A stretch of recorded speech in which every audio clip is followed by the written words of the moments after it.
यहाँ कभी लड़ने वालों की कमी नहीं रही, इसलिए इतनी बड़ी मुगल सेना शिवाजी का कुछ नहीं कर पाई। कहा मैं ज्यादा नेता ना बनो, बम मार दे, बम यहीं छितरा जाइयो। हम तुर्कों से मुगलों से क्यों हारे? हमने कृष्ण से कुछ नहीं सीखा, हमने राम से कुछ नहीं सीखा।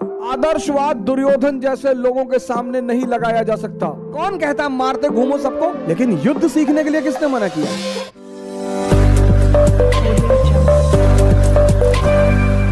हमारे इलाहाबाद में छोटे छोटे बच्चे, मैं ममफोर्टगंज में था तो तारिक भाई की दुकान हुआ करती थी, पता नहीं अब है कि नहीं है, जगराम चौराहे पे। तो वहीं पे एक यादव जी का होटल है, वहां हम लोग कभी कभी खाना खाने आते थे, फवारा चौराहे पे। तो एक बार एक लड़के से मेरी साइकिल लड़ गई, छोटा सा बच्चा था। तो हमने सोचा बच्चा है छोटा सा, तो हमने उसे कहा बे देख के नहीं चल पावा, तो कहा बे मार दे बम छितरा जी हो यहीं पे।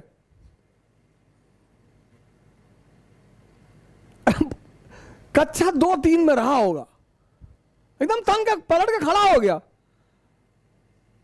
कहा मैं ज्यादा नेता ना बनो, बम मार दे बम यहीं छितरा जी हो। हमने कहा भारत की सरकार गलती हो गई, सरकार ये वो देश है यहां कभी लड़ने वालों की कमी नहीं रही, लेकिन हम आदर्श लड़ाइयां लड़ते रहे। एक्चुअली भारत के लोग इतने निर्भीक, इतने निडर हैं कि वो छोटी मोटी चीजों को बहुत ज्यादा लोड नहीं लेते। लेकिन वही चीज कभी कभी हम क्यों हारे? हम तुर्कों से मुगलों से क्यों हारे? क्योंकि ये जो सेंट्रल एशिया के लोग हैं, सेंट्रल एशिया, इनकी जो नीति है वो यही है, छुपकर हमला करने की। पृथ्वीराज चौहान मोहम्मद गौरी से कमजोर थोड़ी थे, राणा प्रताप बाबर से, राणा सांगा बाबर से कमजोर थोड़ी थे।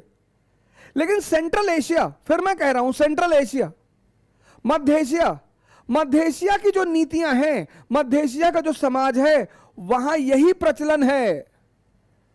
शकुनी भी तो अफगानिस्तान के हैं। एक आदमी पूरे मध्यकाल के इतिहास में एक आदमी है जो इनकी मध्य एशियाई नीति को समझता है, और वो है शिवाजी।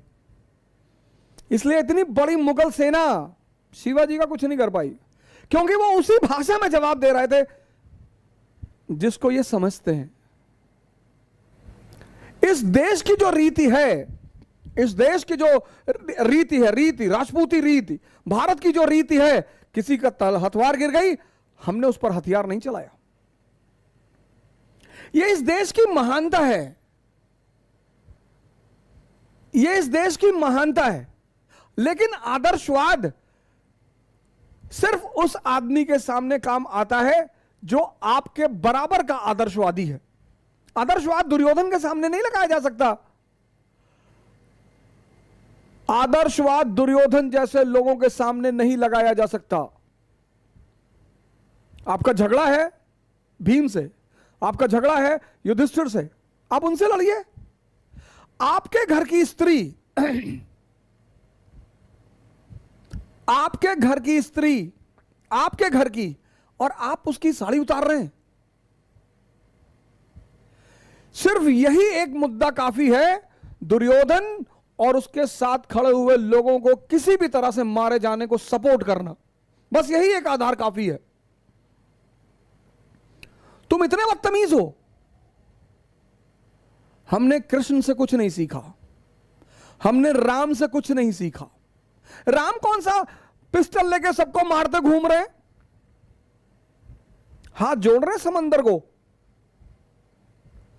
राम समंदर को हाथ जोड़ रहे हैं, भगवान है, इसीलिए भगवान है ना। समंदर सामने पड़ गया। लक्ष्मण जी थोड़ा सा है पूर्वांचल टाइप के, वो है, उनके अंदर अदा है पूर्वांचल वाली कि अरे भैया आप बाहुबली हैं, आप हाथ जोड़ रहे हैं इसको। लेकिन राम भगवान है ना, मर्यादा पुरुषोत्तम है, तो हाथ जोड़ते हैं समंदर को कि भैया चाचा हमको रास्ता दे दो। समंदर की अपनी मजबूरियां थी, नहीं दे पाया बेचारा। प्रभु दर्शन को अति व्याकुल था, नहीं दिया, नहीं दिया। तो जब 3 दिन बीत गए, तुलसी ने कितना बढ़िया लिखा है, विनय न मानस जड़ जल गए 3 दिन बीत, और बोले राम सकोप तब भय बिन होए न प्रीत। ये देश अपनी संस्कृति को भूल गया, अपने इतिहास को भूल गया। कौन कहता है मारते घूमो सबको, लेकिन युद्ध सीखने के लिए किसने मना किया है? राम से जो गले मिला वो उससे गले मिले, कृष्ण से जो गले मिला वो उससे गले मिले। लेकिन जिसने बदतमीजी की, भारत को ऐसा बनना है,